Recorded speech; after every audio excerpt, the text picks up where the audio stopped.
Hey there, listener. I'm Fritz McLinden, and this is The State Between Us. I think it's time we had a talk about the WASPs. Not the bzz kind, but, the kind. The kind that has been watching its own decline over the last decades and deciding that it means the whole world is in decline. There's not a single Western city that's thriving, and they're all degrading in exactly the same way. The kind that suffered the humiliation of having built America's academic institutions to recreate their own rule, only to be supplanted in those institutions by the motley mix of ethnics dominating scholarship today, deciding, of course, that this means that such institutions are all lying instruments of evil powers. And we've embraced this, the dumbest religion ever created, scientism. We have to talk about the kind that believes that the White Anglo-Saxon Protestant is the chosen people of God, and who have decided that their failure to maintain control over the United States is a sure sign of some mystical, maybe even Kabbalistic conspiracy against them. I want to be a Nazi. That's right, folks. We are on about these damned white people again, and we're going to kick it all off with fashy man-child and darling of both the new media and old, Tucker Carlson. I envision this as part one in a long-term, on-again, off-again relationship with the revenge of the White Anglo-Saxon Protestant that will include some invasive historicizing of some key moments and networks that signal, well, maybe not the return of the WASP necessarily, but signal that there is a movement out there that sees themselves as returning the WASP to cultural and political hegemony in the United States. Today, as I said, Tucker will be helping us set the table by bringing a lot of these themes together, but in the future, we'll be spending time on the revitalized eugenics movement, the return of the spiritual UFO, and other phenomena associated with this waspy milieu. Let's get into it.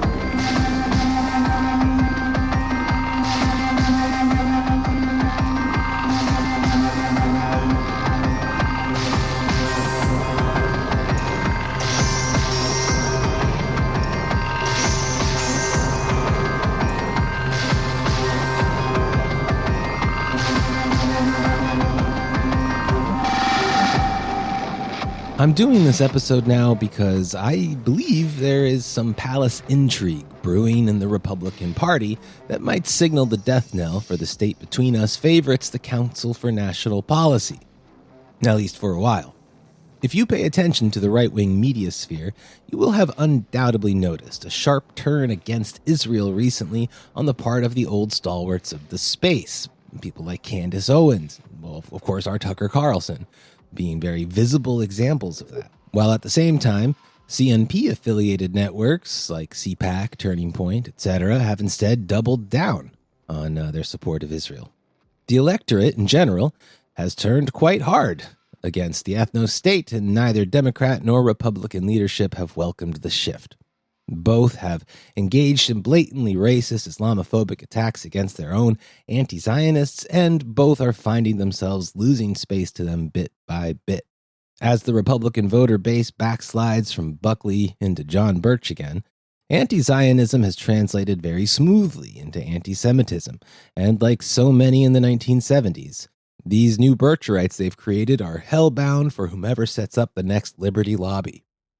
For those who might be confused by that reference right now, let me put this another way. If, for the new progressive Democrats, the litmus test for supporting someone is asking, is Israel a genocidal state? The test for the new Republican leadership seems to increasingly be, are the Jews controlling America? It's a bizarre and archaic-sounding question, but lucky for them, the WASPs are a bizarrely archaic people. Now, obviously, it's a bit harsh to use Tucker Carlson as the exemplar of any cultural group, and like all cultural groups, WASPs are not anything close to a bound monolith. There are no hard borders between, being it and not being it, and most of them who would identify as WASPs are probably fine and normal people. Obviously, I'm not going to be talking about that side, though. True as it is that WASPs did hippy-dippy stuff like Unitarianism and lead abolitionist sentiments in the U.S., WASPs also gave us chattel slavery. They gave us the KKK, dual seed line theory, colonialism, Project Stargate, and the OG American Legion. Clearly, I'm going to be focusing on that half of that sort of WASP-y division in this series, but we'll need at least some context of the broader cultural picture as well, so let me give you the plan for today's episode. First, I'm going to give a quick and filthy rundown of the White Anglo-Saxon Protestant as a historical subject, as well as look at Tucker's own biography and how it fits into the whole WASP world. In part 2, it's going to be YouTube You Call It, or YouTube I Call It, I guess. We'll start with a peek at Tucker's latest takes on Trump, the Iran war, and the evangelical power bloc in the Republican Party. Then we'll try to grasp Tucker's position on whiteness and his surprisingly quaint but understated Elders of Zion-style takes on the whole JQ. Plus, what does all that mean when you throw spiritual aliens into the mix? That will take us nicely into Tucker's vision of the future and what kind of power will be necessary to order it. And at the end, in part 3, I will be making the case that there is some very waspy mischief afoot in the GOP, how Tucker is positioning himself towards it, and I'll tell you why I think the vice president's already got his foot in the door. And all that in an hour. I hope. Well, let's hop to it then. So since this is a Tucker Carlson episode, I've endeavored to title each section with a rhetorical question, to which you know the true answer is yes. So part 1. Did WASPs control America?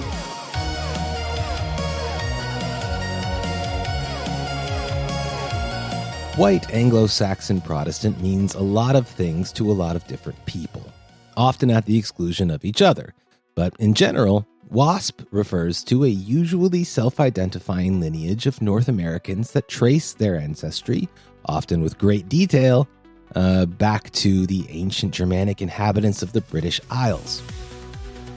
A quick aside, I want to say here that Michael Gross's recent book on the subject was a big help for this section, and it's cited in full in the episode description, along with some other helpful references I used, such as Jason Zengerli's recent biography on Tucker Carlson.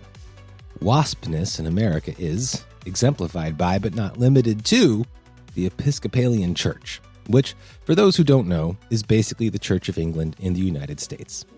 That said, it's probably more accurate to say that waspness encompasses every American iteration of Anglicanism and its many splintering branches, from the original Plymouth Bay Puritans to Methodists to Quakers, all the way to the British Israelites who built the wacky ultra-racist Christian identity movement, including Wesley Swift, Bill Cameron, and Henry Ford. Over its long history, it came to include less than English family like the Dutch Reformed Church, Belgian Calvinists, French Huguenots like Starfleet Captain Jean-Luc Picard, etc. To be an Episcopalian, however, is really maxing out your waspness. It means that, unlike most of the Anglican splinter churches, yours has a system of bishops, and thus a stronger tie to the original Church of England. Talking about waspness in terms of religion can be misleading, though. We tend to think about religion with the brains of wasps, the brains of those wasps that designed America's scholarly tradition and thought up its disciplinary structures. Because a bunch of 17th century Dutch and English opponents of King Charles wanted their state and their politics to be separate creatures, their success means that we all got taught that religion and politics were in reality separate domains, but this is not really the case, I don't think. Beliefs are not merely really strong opinions that an isolated individual has while floating untethered through their own private cosmic vacuum. Beliefs are networks of believers. They are symbolic shibboleths of group belonging, and since they can only survive through transmission, they are also historical genealogies of real people, with names that can tell you quite a bit about the evolution of power and the composition of the ruling class over time. This is especially so because the beliefs of the ruling class are also material networks of properties, factories, capital, and relationships of exploitation. WASP culture particularly the parts we're focusing on today, were carried by Carnegie, by Rockefeller, by Ford, Morris, Morgan. Without these dense hereditary webs, the kinds of WASP-identifying beliefs we're going to look at today would struggle to avoid evaporation. Which is why it kind of matters that the vice president just told everyone that he thinks UFOs are demons. But more on that much, much later in the show. So yeah, evaporation. We've talked a bit on The State Between Us already about the height of WASP power at the end of the 19th century and how they envisioned the United States by that time as a test for the American race of conquerors. We didn't really call them WASPs on the show in that episode, but from Lincoln all the way to Roosevelt and straight through to Smedley Butler, the whole story of American empire is also the story of WASP political power. But the threats against that power only multiplied as the empire grew. The conservative core of WASP political and economic networks, when not battling each other, as in the railroad wars between new money steel and old money oil back in the day, they feared an increasingly class, race, and gender-blind vision of democracy growing from one flank, and on the other flank, the emerging class consciousness of the country's proletariat. Despite waging a brutal war against these forces by their own reactionary core class warriors, the WASP elite lost much ground over the coming decades, making liberal compromises to stem a radical reordering of the country. And by the 1960s, they had even ceded the presidency to an actual real-life Catholic, even if they got the absolute waspiest Catholic they could possibly find. When they managed to claw it back again with Nixon, they just blew it, and the whole Episcopalian-ridden CIA, too, over some party bullshit. But there's something about the WASP god that makes him love a loser. And if there's one thing the WASP elite knows how to do, it's fail up. Which brings us to Tucker Carlson.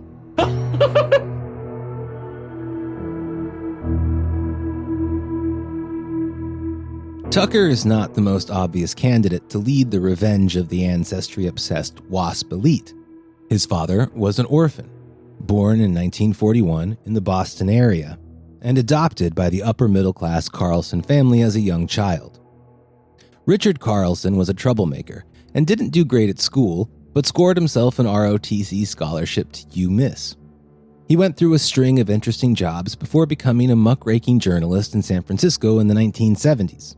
He then became a radio personality for CBS, where he did some disgusting and sadly pioneering transvestigations on local semi-public figures, and spent the rest of his time on an unending bender.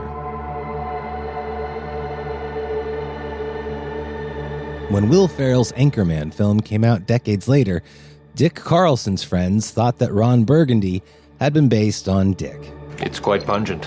Richard Carlson worked briefly as a banker and then tried his hand at city politics, running for mayor of San Diego before finally moving to Washington, D.C. with his second wife. In fact, his second heiress wife, the nouveau riche heiress Patricia Swanson of the Swanson Foods fortune. His first was Lisa McNear Lombardi, heiress of the land empire of Henry Miller, who was once believed to be the largest landowner in the country. Dick climbed the social ladder through these marriages and took Lisa's kids, including our little Tucker, along with him.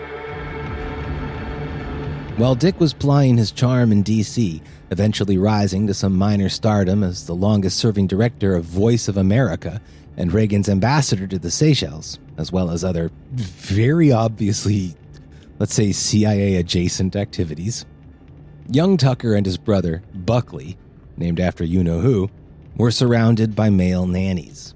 One worth special note was a Korean intelligence agent he called Colonel Kwan, who taught Tucker how to disembowel a man. All perfectly normal. Listen, I know that Tucker's dad, Dick Carlson, was never known to be like officially a CIA agent. I mean, you can't find anything really that says that directly, but I mean, literally everything about him just screams CIA. He literally has a KCIA colonel on his house staff, raising his sons. It's incredible. When Tucker came of age, he was promptly shipped off to St. George's Academy in Rhode Island, an Episcopal secondary boarding school that dates back to the 1890s and taught many a WASP elite fail son in its storied history, including the Bush Brats. It was, and I assume remains, the kind of place that ultra-wealthy WASP families sent their kids that couldn't get into Exeter or whatever. It was also a hotbed of grotesque sexual abuse, which was, definitely going on during Tucker's tenure there. The only thing Tucker Carlson ever had to say about it, though, was that he thinks people had been too hard on the leadership of the place and that he himself didn't see anything. There are a couple reasons why he says this, though. First, Tucker was a horrible student, unable to even cross a 2.0 grade average since he spent most of his time, as Dad once did, blasted out of his mind and getting into mischief. He loved the Grateful Dead and being a racist prick on campus, but he didn't love attending class. The second reason that he kind of passes that period off there at the school is that he began to date his classmate and future wife, Susan Andrews, whose father happened to be Reverend George Andrews, the Episcopalian clergyman who ran the academy and who became a second father figure to the precocious Tucker. Like many clergy on the staff at St. George's Academy, Reverend Andrews also found himself quietly shuffled off to Florida sometime later, where he continued to work as rector in their Florida campus. Tucker's prep school look remained a big part of his life, I suppose, since St. George's was where he learned to be a real WASP, an Episcopalian even, or at least how to play one on TV. Killing is easy. Before he made the big time, Tucker wanted to be a writer, imagining himself like his hero, Hunter S. Thompson. He attended Trinity College in the 1980s, where he launched a student paper of no real note that combined right-wing politics with Tucker's signature dickishness. While there, he and a school friend and future aide to Scooter Libby, Neil Patel, accompanied his totally not CIA dad, Dick Carlson, on a trip to Nicaragua, ostensibly so his dad could monitor the election of the U.S.-friendly Violeta Chamorro. Tuck wanted to meet some Contra face peelers, but nobody took him seriously. Tucker had let himself go a bit at Trinity, and he was kind of looking like any other deadhead on holiday out there. He became increasingly image-conscious and started dressing more like the Republican Youth for Wallace-looking fash of his prep school time. No doubt on the good graces of his well-connected father and heiress stepmom, Tucker gets a job as a fact-checker for a conservative national journal after dropping out of school in 1991. After a brief stint at another paper, he finds himself a staff writer for the very first issue of Bill Kristol's neocon journal, The Weekly Standard. Despite what Tucker says about that circle now, he had a pretty comfortable gig there and identified increasingly as a neocon himself.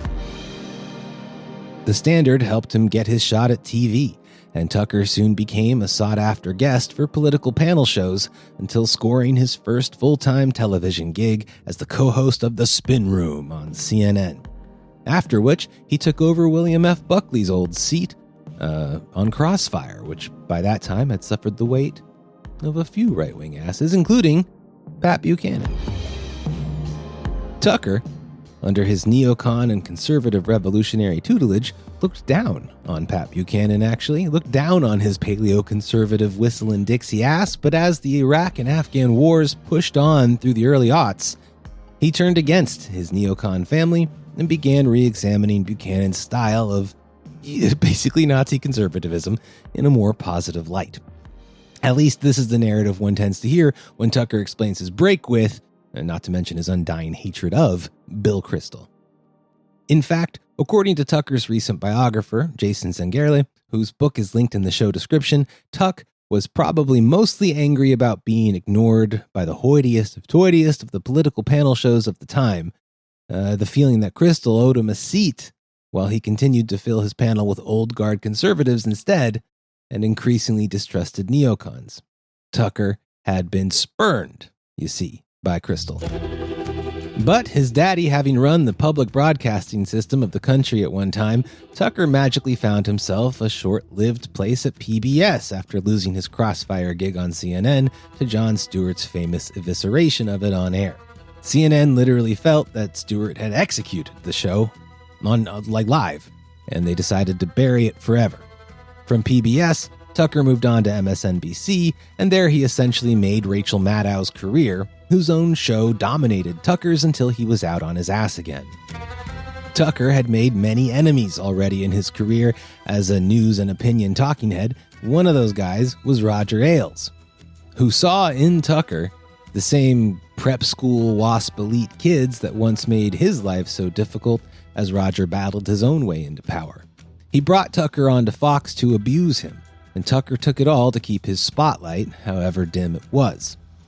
When Roger Ailes was finally booted from Fox for literally being Jabba the Hutt, Tucker shot up to prime time with Tucker Carlson Tonight, leaving guys like Brit Hume and even the old Irish Bill O'Reilly in his dust. Tucker hadn't given up the print medium, however. In 2010, with the help of his old buddy Neil Patel, who by that time would be comfortably called a true Washington insider for his time in the inner circles of the Bush White House, Tucker co-founded the Daily Caller with the investment of a personal connection of Dick Cheney's.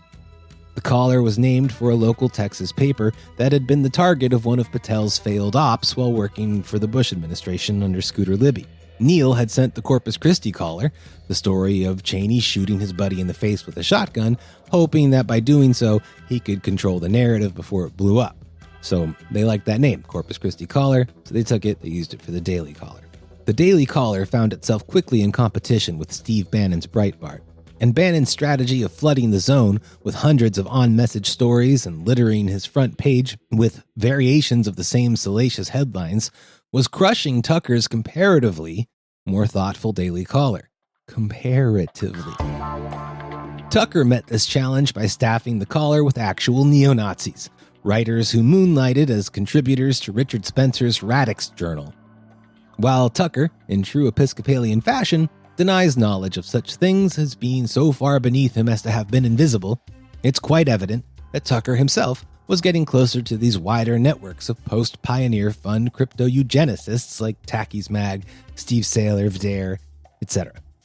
And he began to take on the language of noticing and great replacement, sharing these with his Fox viewership as late as 2021. Tucker was first on the scene to support Trump's initial election run, and his own son, also named Buckley of course, is now one of J.D. Vance's closest assistants today. The Carlson family has never sat closer to real power than it does now. And if J.D. has any political ambitions at all, and surely he does, he will need Tucker to grasp them. Now free and independent with his own YouTube show and millions of followers devoted to him and his ideas, and with his stance against Israel and Iran getting him the flowers from the left, Tucker Carlson has never been more dangerous. Before we lay out why that is, I want to put what we just learned about Tucker's life back into the wider context of this WASP revenge thesis here. As I suspect you noticed, Tucker's birth claim to WASP elitehood is tentative at best, but his St. George's schoolboy look and insistence that he's a devout Episcopalian, plus his nonstop references to whiteness, European culture, and Protestantism, as well as his advocacy for an older, far more classical style of American manhood returning to power, all position him as the WASP revanchist for the moment. We've seen this before, many times before. Out elite believing themselves to be avatars of old orders, attaching themselves to the inner circles of really existing power, acting as a dog in their service, and soon enough, having failed to change a thing about the circumstances of their own birth, discover that they're much more disposable than they had wanted to believe. Right now, Tucker's bark is the loudest in the room. He's in what fascists like to call the honeymoon phase, still believing in the romance and myth of the idealized pasts that his WASP and WASP hopeful creators imbued him with. Which takes us to Part 2, the clip show. Part 2. Is Tucker driving the WASP bus back to Coeur d'Alene?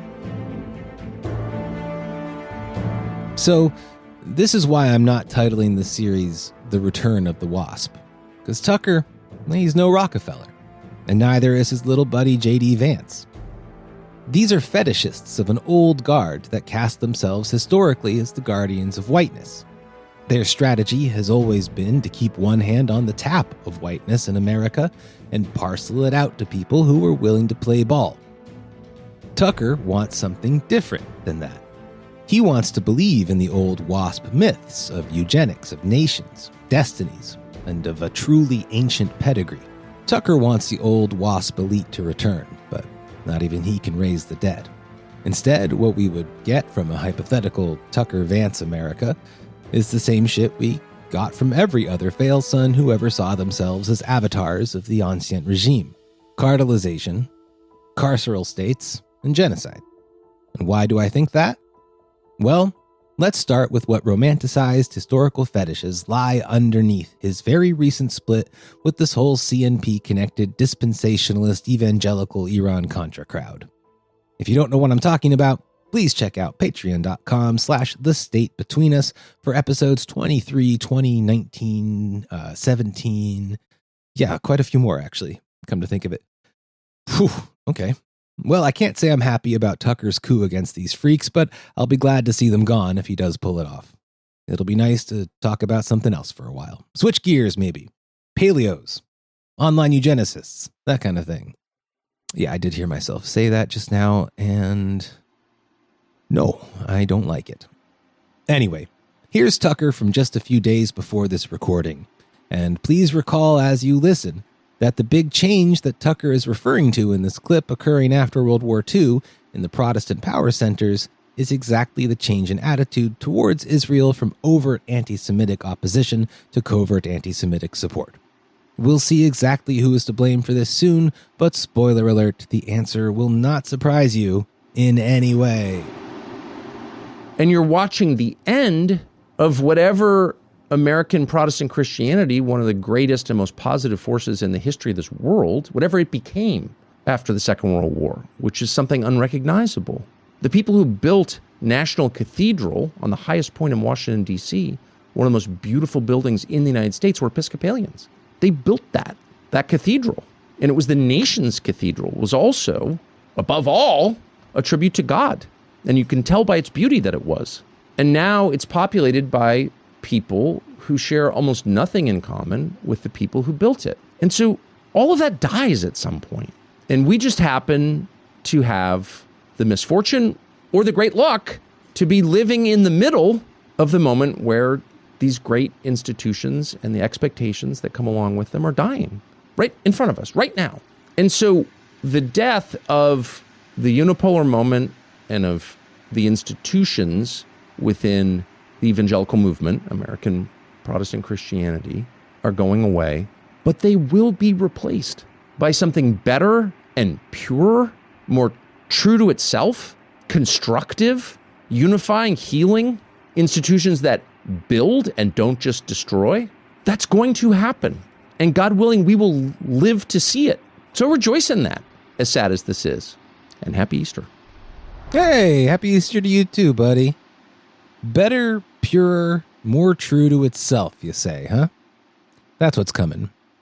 Well, Tuck, let's talk about this purity, huh? Or better yet, let's talk about the nature of that impurity. Yesterday, Tucker had Nathan Opfel come on to help him explain what that is. Right now, the current institutional church structure is being used as a weapon for ill-gotten gain. Against God's people. Against God's people. We're being used. The evangelical church, most Christians are being used to kill children, women. Yeah. And all in the name of this old covenant. So you're saying the church, and by extension the nation, has been corrupted by a creeping old covenant influence, you say, huh? Gee. Boy, oh boy. Now see, here's the thing. I'm an old dog, and I don't really hear them high-frequency whistles y'all are using there. Can you or your little buddy there put it in a way that even my busted brain can understand? So how did it wind up becoming not just like this eccentric boutique view, non-Christian view, but it became the dominant position of evangelical, not exclusive, no, they don't all think this, and I think it is changing, but for the past 40 years, it's been the dominant view. Mm-hmm. How did that happen? I think there's a very nefarious, I'm going to call them they right now, behind all of this. And I'm going to go down some, call it conspiracy theory rabbit holes or whatnot. I think the church, and especially the evangelical church, is being used as a tool for a far greater agenda that most people can't see or fathom at the moment. I feel that so strongly. I can't see it either, but I feel that. Yeah. It's so obvious. So what is that agenda? There's a group that wants to retake that promised land. They do believe this book has significant power, and so they want to reclaim it. And they're using dispensationalist arguments to do that. For the sake of controlling the world. For the sake of controlling the world, yeah. I mean, that's just so clearly true. Okay. I think I get it now. So this dispensationalist evangelical Protestant movement, essentially a tool of secret followers of the old covenant who want to take over the world. Maybe they're all just reading the protocols the elders designed.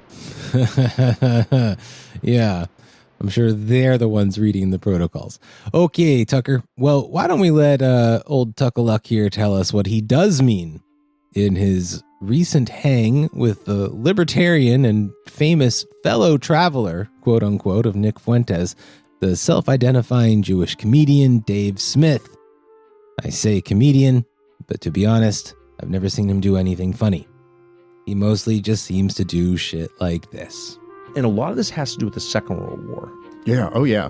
So we're reading the wrong lessons into that. And I just want to say for the 100th time, I'm the opposite of pro-Nazi. I'm against authoritarianism in all its forms. I've never heard anybody in my life say Hitler didn't kill a ton of Jews or Hitler loved the Jews. No, Hitler hated the Jews, killed a ton of Jews. That's bad. Everyone agrees with that. It's not really the Holocaust that they're mad about. When you have something like that, you really got to tell yourself a damn good story about why that is justified. And that's not, when you say this, sometimes people go, oh, so are you saying the Holocaust didn't really happen? It's like, no, it really happened. It's not about it really the happened. Holocaust. The point is that, yes, the point is that the Holocaust happened in a context of 60 million people dying. You know what I mean? Like it's just so funny. It's all reduced to the, okay, just to be totally clear, not denying the Holocaust. Okay.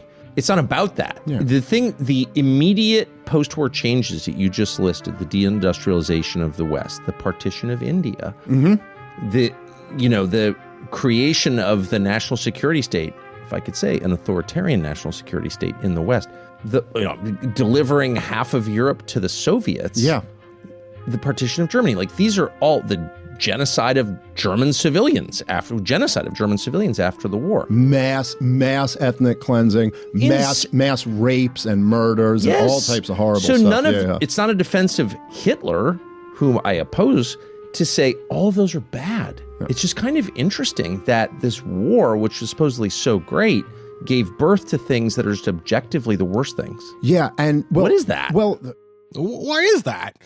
What is that?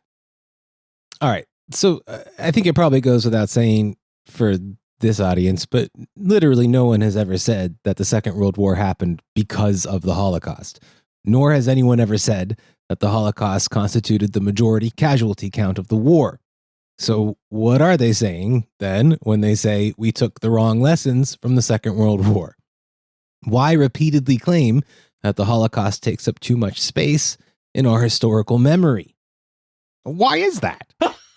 Well, so this is a reference to what, it's got many names, and sometimes it doesn't have any names, but it's a reference to what Jew-hating fascists like Bishop Richard Williamson, whom Tucker would love if he doesn't already know him, what guys like that sometimes call Holocaustianity.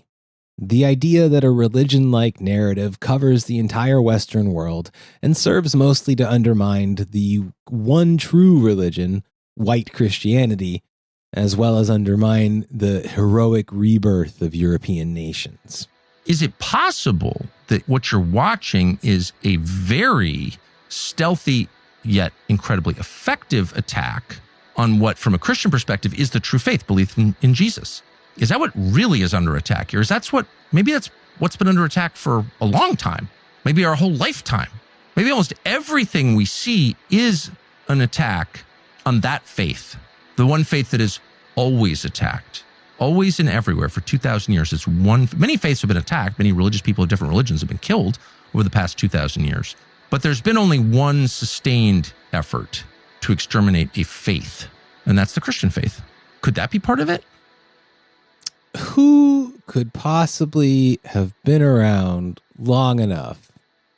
What group of people could he be referring to that would have been around long enough to run a sustained attack against Christianity for 2,000 straight years?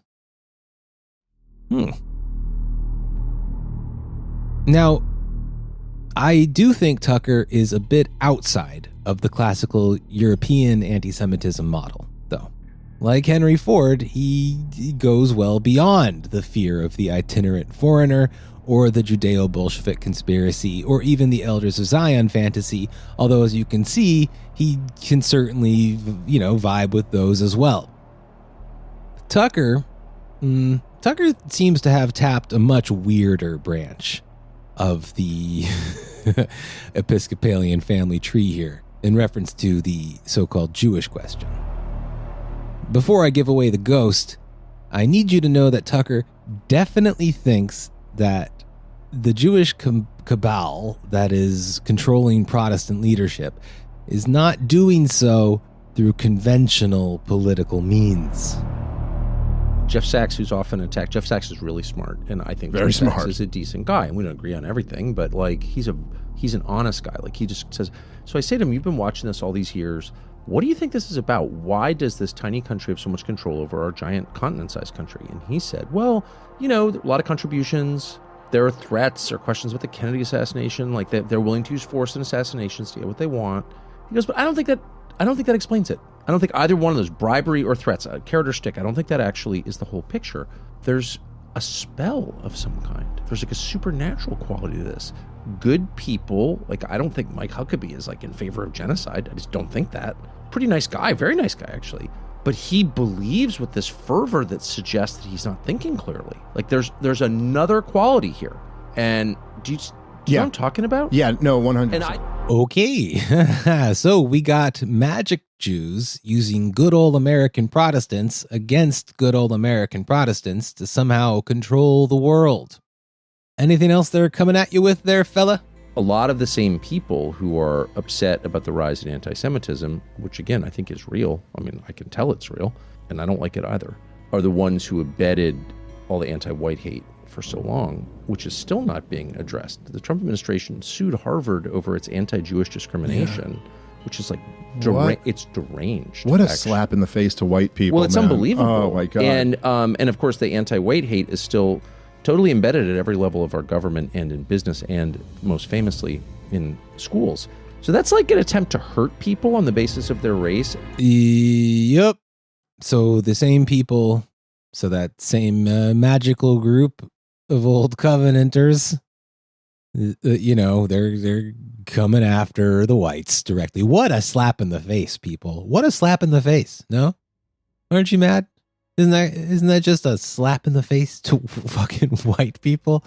Oh my God. Okay. Well, lovely. While we're on the subject of magical spiritual warfare, there's something else that Tuckaduck wants us to know. Well, I mean, we know beyond question that there are objects and phenomena, aerial and undersea, that can't be explained by science and that seem to defy the laws, will measurably defy the laws of physics, and that are not experimental aircraft created by DARPA or the DoD or by the Russians or the Chinese. Like, we know that. There have been many testimonies to this effect under oath in the Congress in the last 2 years. So, like, that's not even a question. Are they real? Yeah, well, obviously they're real. What are they is the question. And I've been down the rabbit hole on this, and just because of my job, I've never done really a story on this because I came to a hard and fast conclusion on it, which I can't prove, but I sincerely believe it, which is that these are spiritual phenomena, obviously. They've been here forever. There's a lot of evidence of that in the written record going back thousands of years. They're angels and demons, of course. Yeah, of course. So I'm wondering right now how many longtime listeners of mine are anticipating where I'm about to take our magic school bus here. You got Jews with demonic magic. You got aliens as spiritual phenomena. Are you with me? Maybe this will help you. The number of objects in the sky are increasing, and the constant awareness of the traffic through the universe of objects that are moving of gigantic size and movement being maneuvered just as skillfully and handled with the operation of maneuver as a modern aircraft would be in Earth's atmosphere. When I tell you that not only have we had such craft, and we could tell you to go back and read the book of Ezekiel, and how Ezekiel was permitted when he was out on the plain, behold these vast fleets of circling objects that came in formation. When they took a throne out of them, in one of these flagships was the throne of the Most High God. That's right, listener. I am sorry to say that my current thinking is that Tucker Carlson is in some way Christian identity bound, at least in some form, in some like newish super Episcopalian form, and is starting to sound increasingly like fellow Episcopalian, whom you've just heard there, Wesley Swift. For those who are new here, Christian identity bases itself on something called the serpent seed line theory, also invented by radicalized Episcopalians, which posits that the seed of Adam begat man, while the seed of Cain gave rise to the shape-shifting reptilians that, people call the Jews. At times, in the Christian identity mythos, the races of Earth are presented as literally having come from the stars, but always the White Anglo race, the true son of Israel, is in a cosmic struggle with good and evil for its own survival. Magic Jews conspire against the chosen people, while spiritual forces wage battle in the skies and under the seas in the form of UFOs. It's a super fun little thing they've got going on over there sci-fi wise, but also incredibly racist. Christian identity had over time moved away from the sort of UFO angle. It was really dominant in the 50s and 60s, but took a back seat over time. But it's still it's still there. Christian identity is not self-contained, but bleeds into and cross-pollinates with many U.S. evangelical strains, almost all of which derive from the white Anglo-American churches of the colonial period. Christian identity itself was extruded from the larger British Israelite movement, which by the 19th century was said to have almost entirely dominated the Anglican faith back in the motherland. In short, British Israelism offers a founding myth for the White Anglo-Saxon Protestants as one of the lost tribes of Israel. And for many, the United States was very literally Zion, the true Israel promised to the chosen people in the Bible. It belonged to them. The North American British Israelists split, of course, over the Jewish question. The West Coast crew thought that the Jews weren't even one of the tribes of Israel at all, hence the serpent seed line, while the East Coast WASP elites decided to try to accept the Jews as one of the lost tribes of Israel, while the British being another. The East Coasters have been supporting for like 2 centuries or something that argument with this very simple biblical gotcha. Jews, you see, are named after Judah. Judah was only one of the tribes of Israel, so where are the rest? Well, maybe the tribe of Dan ended up founding Dansmark. Denmark, this is really what they said. Maybe Reuben went to France and became French. He started the French people. Huh? Maybe Naphtali went to Sweden and started the Swedish people. In fact, maybe all of Europe's modern nations are really just some tribe of Israel in exile. And the English? Why, thanks for asking. They, of course, come from the tribe of Ephraim. But what of the Americans? Surely the American race, as discussed in episode 15, has earned itself a lost tribe of its own, no? Well, that tribe is Manasseh. So this next clip is by no means a smoking gun, but if you know what to listen for, I think you might detect, especially in some of the crosstalk in the middle there, as I think I detected, the specter of British Israelism haunting Tucker's recent conversation with Nathan Opfel, being about as blunt as a guy can be. I would say, what is going on? I would say most Christians, especially dispensationalist or Zionist Christians, are Talmudic Jews wrapped in Christianity. What does that mean? Okay. So, where should we start? Should we start? Can I start in the Bible? Because I want to lean on scripture here. So, you have Abraham, Isaac, Jacob. Jacob becomes Israel. Right. Israel has 12 sons. Those are the 12 patriarchs. Right. Ironically, the word Jew, do you know what it means? It comes from Judah. Of Judah. Right. So who are the 11? One of 12 tribes. Yeah, who are the 11? There's so many muddled terms here that's so ironic to me. I mean, if it wasn't for Tucker's belief in spiritual UFOs and seeming to think that Jews have unnatural magic, I wouldn't have thought twice about that little snippet there, but all my alarms are screaming with this guy. Like, these symbols all webbed together somehow. Then as British Israelism turned into Christian identity in the first half of the 20th century, it did so on the heels of the militia movement. One of the original far-right militias in America, the California Rangers, was led by Christian identity UFO weirdo and Wesley Swift's closest comrade and student, William Potter Gale, who was also an Episcopalian minister. Tucker seems to be following in some well-worn footsteps here. Check out this excerpt from his talk with WASP eugenicist, and I guess former Nazi Satanist probably turned normie Republican policy nerd, Steve Saylor, whose ultra-low-key white nationalism takes the form of economic isolationism, anti-imperialism, ethnic cleansing, and so-called race realism, for which he coined the weasel word noticing to talk about. He's this kind of guy that idiots like Sagar and Jetty and Tucker are directly downstream of. So with the knowledge that Christian identity and white militias tend to go together, I think this hits a little different. So, I don't know. Have you been seeing this just over the last 10 years? Just huge increases in putting down white people. Have I noticed it? Yeah. It's one of the defining facts of American society, and it's always perpetrated by people who are simultaneously, in the same sentence, giving you a lecture about racism. Yes. Shut up, white man, you're evil for being white and racist. Huh? It's like, there's so many, like, the contradictions in that sentence are so inherent that it's hard to believe anyone could utter it. But no, of course I noticed that. And I guess what I'm really struck by, and I don't know the answer, is why people put up with it. So at that point, it's like, well, like, if you're attacking my children for their skin color, then I get my gun, right? But nobody does get his gun. They just sort of sit there and, can't say anything. Like, why? Why would anyone ever put up with that?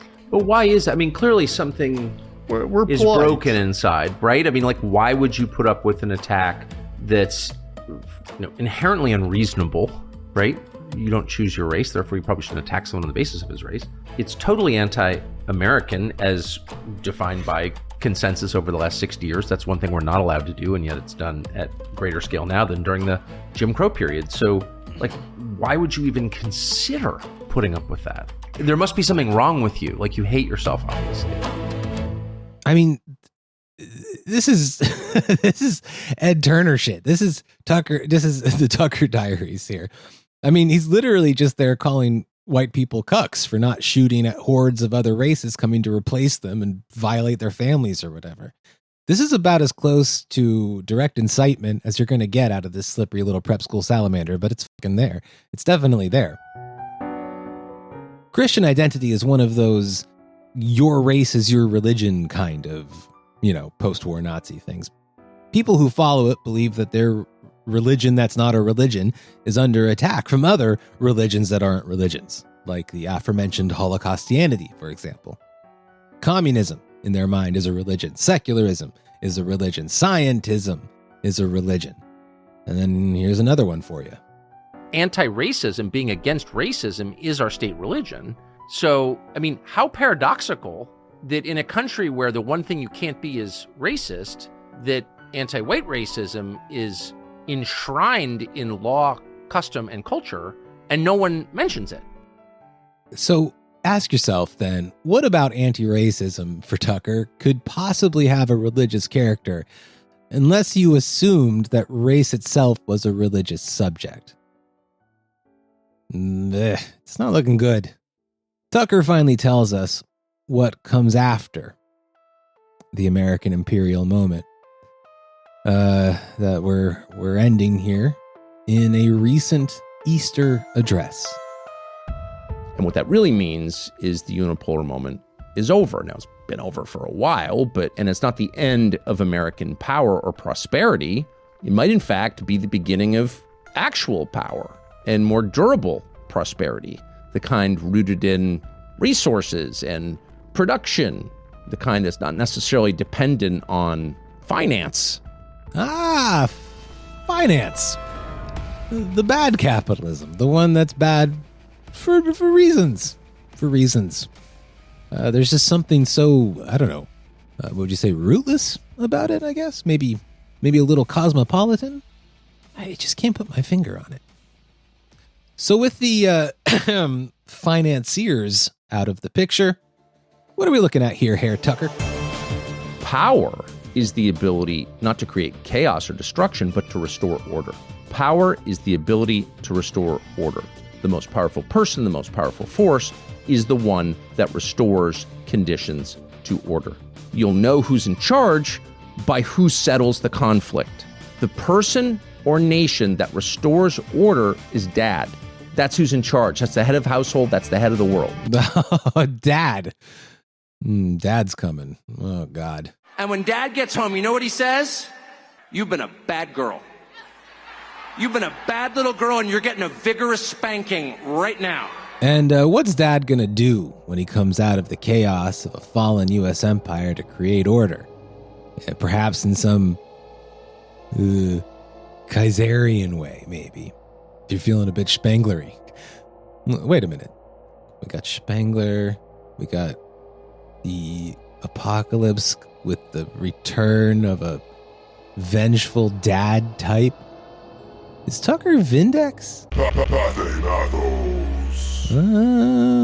Maybe. While we're on the old Pathe Mathos Vindex train, I'd also like to point out, while I'm setting up this last clip, is that one of the dumbest and most harmful things to tumble out of the post-Episcopalian Christian identity movement that Tucker seems to be sniffing around is the former leading chapter of the Order of Nine Angles in the U.S., the Temple of Blood, whose Christian identity-raised leader, the FBI snitch Joshua Caleb Sutter, authored the post-apocalyptic sci-fi fash-fic garbage book Iron Gates, celebrating the rise of a brutal police and intelligence state rising out of the ashes of the fallen American hegemon. I'm not saying Tucker's doing a Sutter and Hoy thing here. He's not. But maybe he's not as far away from that kind of thing as I would like him to be. You know, but we're going to need a police state to protect ourselves from the blowback of this war. I mean, that's a real concern. That's the problem. Yeah, that's a real concern. We're so vulnerable. I mean, this country's wide open. And all of our infrastructure, our energy infrastructure, our food, our water, all of it's unguarded. And the only way to protect ourselves from the inevitable blowback, the Shia terrorism that we're going to get, of course, after killing the Ayatollah, is going to be to turn this into a surveillance state even more than it is. Part 3. Do Tucker and J.D. Vance have something horrible in the works? Question mark. So, the vice president got on camera the other day and had this little tete-a-tete with one of his spineless press worms, and if you missed it, in the ever-accelerating news cycle, this is how it went. Okay. All right. Well, we're waiting for it. We saw aliens.gov. You know me. We saw aliens.gov. I don't think they're aliens. I think they're demons anyway, but that's a longer discussion. Well, I can't let you go. Well, look, I think that celestial beings who fly around, who do weird things to people, I think that the desire to describe everything celestial, everything as otherworldly, to describe it as aliens. I mean, every great world religion, including Christianity, the one that I believe in, has understood that there are weird things out there, and there are things that are very difficult to explain. And so if another person sees an alien, maybe I see an angel or a demon. So I'm a big believer that there are like spiritual forces working on the physical world that a lot of us don't see and a lot of us don't understand and a lot of us don't appreciate. But, you know, is it aliens or is it our guardian angel, or is it aliens or is it a not so guardian force that doesn't care about us or in fact actively wishes us harm? This little offhand statement comes on the heels of his latest book release, which is ostensibly about his conversion to Catholicism, but features on its cover a Methodist church, and all at a time when the Pope seems to openly hate JD's guts as he makes overtures to Groypers, etc. There has long been a place for a certain kind of Catholic in Episcopalian circles. I mean, apart from the Huguenots, you got your Anglo-Catholics, your Old Catholics, I'm assuming plenty of others. And I don't know if J.D. Vance sees himself in the most likely Anglo-Catholic circles or not, but it doesn't hurt if you're trying to signal to your WASP revanchist friends that you're cool by smacking one of their churches on the cover of your Catholic book, does it? But I'm kind of burying the lead there. J.D. Vance signals that he believes that UFOs are spiritual entities, strongly implying that good old cosmic struggle between powers beyond our scientific grasp.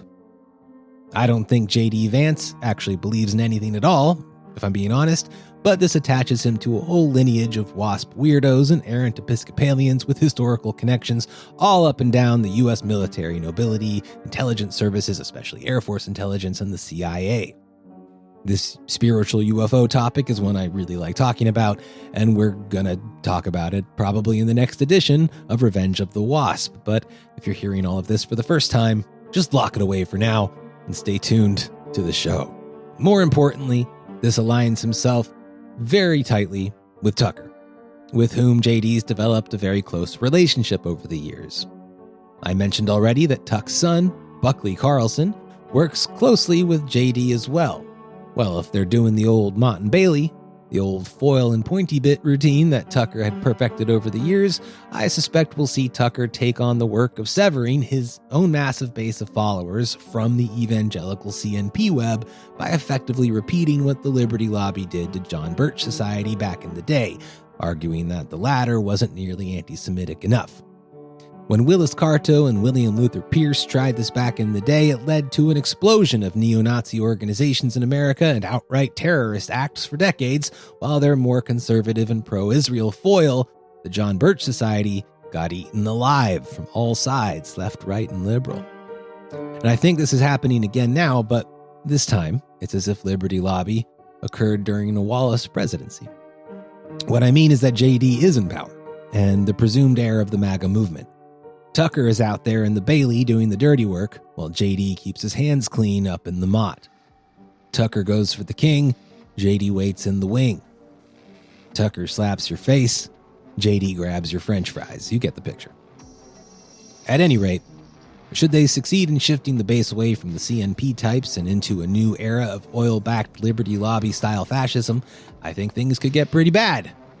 Maybe even worse than they were at the height of the underground American fascist movement in the 80s, and we should expect to see Tucker and Vance ushering in a pretty horrible new normal. In future episodes of Revenge of the WASP, we're going to get a lot deeper into this whole aliens and demons history of WASP power and return to some work I did a long time ago on a show far, far away. I'm really looking forward to dusting that stuff off and seeing how things have progressed since then, and we'll also have to do an episode on the Post-Pioneer Fund Network and how they also fetishize a moment in WASP history, LARPing as the fin de siècle scientists and jerking each other off all the way to the White House. But until then, please share this episode with anyone you know who has developed a soft spot for Tucker lately or is framing their correct opposition to Israel or Trump in Tucker's terms. He's not, quote, coming around. He's not, quote, speaking truth to power. He's speaking the old lies of old powers in a new modern vernacular. Back before World War II, we had a word for those kinds of people. It starts with an F, and it ends with an ashist. All right, folks, see you next time on The State Between Us. If you liked this episode, join us on patreon.com/thestatebetweenus for free to stay up to date with the latest free episodes and check out the membership tiers and premium content and whatnot, and maybe support me and my work and sign up to one. I personally would love that. Please share this and other TSBU episodes far and wide, and feel free to reach out to me on Bluesky, Instagram, Twitter, and all that kind of thing. All right, later.